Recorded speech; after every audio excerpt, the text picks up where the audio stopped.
सातारा जिल्ह्यातील धरणांमधील वाढता गाळ, कालव्याची दुरावस्था आणि जिहे-कटापूर योजनेतील विस्कळीत नियोजनावरून शरदचंद्र पवार पक्षाच्या राष्ट्रवादीचे प्रदेशाध्यक्ष शशिकांत शिंदे यांनी सत्ताधारी पक्षावर कडाडून टीका केली आहे. नवीन धरणे बांधण्यापेक्षा अस्तित्वात असलेल्या धरणातील गाळ काढल्यास पाणी क्षमता वाढू शकते. मात्र सत्ताधाऱ्यांना अभ्यासापेक्षा केवळ श्रेयाचे राजकारण करण्यात रस आहे, असा गंभीर आरोप त्यांनी केलेला आहे. वर्षानुवर्षे साठलेल्या गाळामुळे धरणाची पाणी साठवण क्षमता कमालीची घटली आहे. गाळ काढल्यास नैसर्गिकरित्या पाणी पातळी वाढू शकते, परंतु सरकार याकडे जाणीवपूर्वक दुर्लक्ष करत आहे. पाणी बंधाऱ्याची आणि कॅनॉलची अवस्था भयानक झाली असून पाणी गळती होत आहे. या दुरुस्तीसाठी निधीची तरतूद करण्याची आमची मागणी असताना सरकारकडे निधीची क्षमता नसल्याचे चित्र आहे. पश्चिम महाराष्ट्राचा निधी मराठवाडा आणि विदर्भाकडे वळल्यामुळेच ही टंचाई निर्माण झाली असावी, असंही मत त्यांनी व्यक्त केलं. मला वाटतं की सातारा जिल्ह्यामधल्या धरणाच्या असलेली क्षमता आणि त्याचबरोबर सातारा जिल्ह्यातल्या धरणाच्या मध्ये झालेला माती साठ्यावरून झालेले पाण्याची असलेली पातळी कमी होणं, याचा अभ्यास करून पाण्याचा निर्णय भूमिका घेणं गरजेचं आहे. मी मंत्री असताना त्याचा मुद्दा घेतला होता. नवीन धरण बांधण्यापेक्षा गाळ जर काढले तर आपण कोयनेचं धरण आज 100% भरलं जातं, परंतु मातीच्यामुळे ते 15-20% अगोदरच धूप याच्यामुळे हे होतं. अशी सगळी धरणं आहेत, धोम, कनेर वगैरे सगळी धरणं तशीच झालेली आहेत. त्याच्यावर अभ्यास करून निर्णय घेणं गरजेचं होतं. अद्यापपर्यंत तशा दुर्दैवाने निर्णय झाला नाही. बाकीच्या ठिकाणी अनुशेष असल्यामुळे सरकारने विदर्भाच्या मराठवाड्याचा अनुशेषाचा विषय घेऊन इतर तशा प्रकारची तरतूद केली नाही. किंबहुना आपण जर बघितलं वर्षानुवर्ष असलेले आपलेले बंधारे जे आहेत, त्यानंतर आपले कॅनॉल आहे, त्या कॅनॉलची परिस्थिती जर बघितली ती भयानक आहे. म्हणजे तिथून जे पाणी लिकेज होतं ते इतकं पाणी लिकेज होतं, त्यासाठी निधीची तरतूद करावी म्हणून आम्ही सातत्याने मागणी केलेली आहे.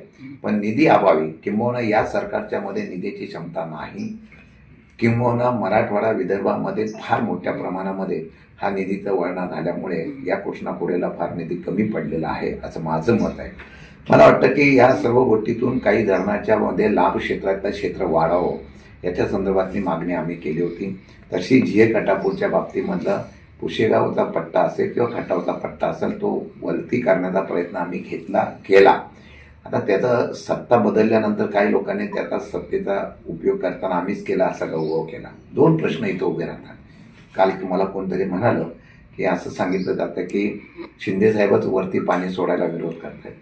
मला वाटतं हा बालिशपणा आहे.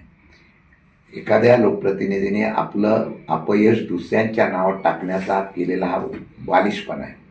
एक तर तुमचा अभ्यास करणे किंवा सत्ता मिळवण्याच्या आणि मतं मिळवण्याच्या नादाखाली तुम्ही ज्या पद्धतीने व्याप्ती वाढवली, त्या व्याप्तीचे हे परिणाम आहेत. हे मी 2-3 वर्षापासून अगोदर सांगत होतो की नियोजन असताना पाणी साठा, आपल्याला उपलब्ध असलेलं पाणी आणि त्याच्यानंतर देण्यात येणारं पाणी, ह्याचा जर व्यवस्थितपणे अभ्यास केला नाही तर ही पाण्याची लढाई मोठी उभी राहील आणि ह्या संघर्ष उभा राहील. तुम्ही बघितलं असेल, खाली रामोशीवाडी वगैरे इथे पाणी येतं म्हणून पुशेगावच्या लोकांना आंदोलन करायला लावायचं आणि परत त्यांना पाणी देत असताना पुशेगावच्या लोकांना फसवायचं. आणि त्याच्याप्रमाणे आपण वेगवेगळ्या ठिकाणी जिहे-कटापूरच्या योजनेची व्याप्ती इतक्या मोठ्या प्रमाणात वाढवलेली आहे आणि मानमध्ये सुद्धा ती वाढवण्यात आलेली आहे. आणि ती वाढवत असताना मग आपण सत्तेमध्ये होता, आपण का झोपला होता का? आम्ही सातत्याने सांगत होतो. मी जिथे जिथे बैठका झाल्या जिथे जिथे लोकांमध्ये सांगायचो ह्याचा अभ्यासपूर्ण निर्णय झाला नाही तर हे पाणी वाढ मोठ्या प्रमाणात भविष्यात होईल. आता ज्या आंदोलन करणारी समिती आहे ही मी आमदार होण्याच्या अगोदरपासूनची आहे. त्यामध्ये कोरेगाव तालुक्यातले सगळे दिग्गज मंडळी, शेतकरी प्रमुख हे अगदी रणवतपूरपासून ते कोरेगावपासून सगळीकडे आहे. आता रणजित फाडकेंचं नाव ते घेतात. त्यांच्याबरोबर ॲडव्होकेट भोसले आहेत, त्यांच्याबरोबर कोरेगावची काही निबर्गे कंपनी पण आहे, त्यांच्याबरोबर तशाच पद्धतीने हनुमंतराव जगदाळे सुद्धा काम करत होते. हे कोणत्या पक्षाचे होते? बर्गे कंपनी वगैरे स्वतःच्या कोरेगावच्या अस्तित्वासाठी सुबक शेतकरी म्हणून त्या ठिकाणी ते आंदोलन करतायत, शेतकऱ्यांसाठी आंदोलन करतायत. पण काही पक्षाचे आपले प्रतिनिधी सुद्धा तिथं होते ना. आता ते होते त्यावेळेला त्या अगोदरपासून, मी आमदार व्हायच्या अगोदरपासून ही कमिटी आहे, धोम बचाव कृती समिती, ही काही मी आज नेमलेली नाही. ते आमच्या व्यतिरिक्त सुद्धा लढायतच असतात ना पाण्याच्या हक्कासाठी. त्यांचं पाणी नेऊ नये म्हणून ते लढाई करतात. त्याला शशिकांत शिंदे कधी माझा कार्यकर्ता आहे म्हणून तुमचा कार्यकर्ता म्हणून त्याला तुम्ही फूस लावले असं आरोप करणं म्हणजे हा बालिशपणा आहे. पण मी आजही सांगतो, निव्वळ चुकीच्या नियोजनामुळे झालेला हा संघर्ष याचं माझं मत आहे. नेरमध्ये पाणी किती पडतंय, त्यामध्ये वरच्या गावांना भूत गटातल्या आणि घाटावच्या असलेल्या गावांना पाणी मिळावं म्हणून नियोजन आम्ही केलं होतं. ते ग्रॅव्हिटीने मिळावं म्हणून आम्ही प्रयत्न केला होता. त्या व्यतिरिक्त आपण किती क्षेत्र वाढवलं एकदा जनतेला कळवून द्या. त्याच्या व्यतिरिक्त लाभ क्षेत्रात नसलेली किती क्षेत्र तुम्ही का वाढवली आणि त्याच्याच बरोबर मानमधले वाढवले तेव्हा तुम्ही का झोपला होता का, तेव्हा तुम्ही विरोध का केला नाही. आणि आता सुद्धा लोकांचा रोष काय की आम्हाला पाणी मिळालं पाहिजे. पहिलं तर ते पाणी खाली सोडलं जात आहे, कुठं जात आहे त्यांना देण्याबद्दल माझा विरोध नाही, पण तुम्ही विरोध काय केला सत्ता म्हणून. अशा पद्धतीचं वाढीव क्षेत्रामध्ये पाणी सर्रास सोडलं जातं. त्याचे बापाचे धनी तुम्ही खरे आहात.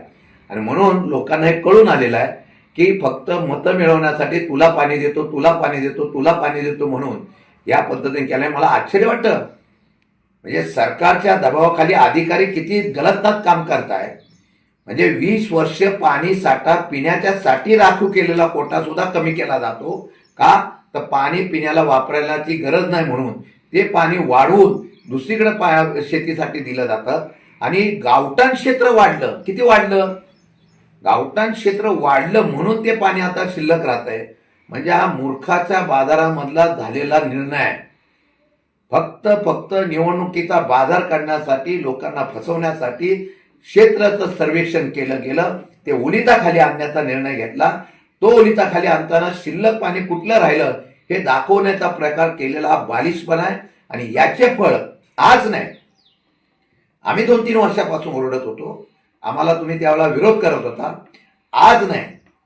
त्यावेळेला त्यांना सांगत होतं की आम्ही तुमचं लाभ क्षेत्र वाढवलंय, शिंदेसाहेब तिथे विरोध करताय, इकडे सांगतायत त्यांनी विरोध केलाय. म्हणजे किती नाटकीपणा आहे, दुतोंडीपणा आहे. सरडा सुद्धा इतका रंग बदलत नसतो.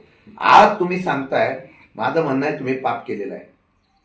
जे खऱ्या अर्थाने लाभार्थी आहेत ना त्या शेतकऱ्यावर अन्याय केलेला आहे. आणि मला वाटतं शेतकरी आणि सगळी जनता सुज्ञ झालेली आहे.